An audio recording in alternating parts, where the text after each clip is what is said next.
পোহা তৈরি করার জন্য কড়াই গরম করে নিয়ে তার মধ্যে তেল দিয়ে কিছুটা সর্ষে, কারি পাতা, পেঁয়াজ ফোড়ন দিয়ে দিচ্ছি লবণ আর হলুদ। এবার পেঁয়াজটাকে ভালোভাবে ভাজা করে নেব।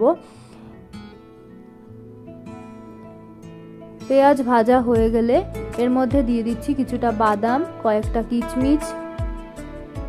এবার বাদাম আর কিশমিশকেও পেঁয়াজের সঙ্গে ভালোভাবে ভাজা করে নেব। যখন বাদাম ভাজা হয়ে যাবে তখন দিয়ে দেবো আগে থেকে ধুয়ে রাখা চিড়েকেও ভালোভাবে কড়াইয়ের মধ্যে নাড়াচাড়া করে নিয়ে লবণ হলুদ মিশিয়ে নেব।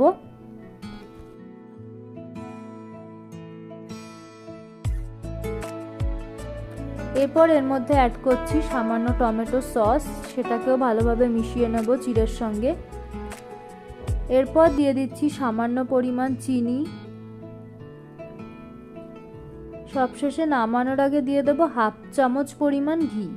ভালোভাবে মিশিয়ে নেব ঘিটাকেও চিড়ের সঙ্গে। এই যে আমাদের পোহা রেডি হয়ে গেছে, আমি প্লেটে পরিবেশন করার জন্য দিয়ে দিয়েছি।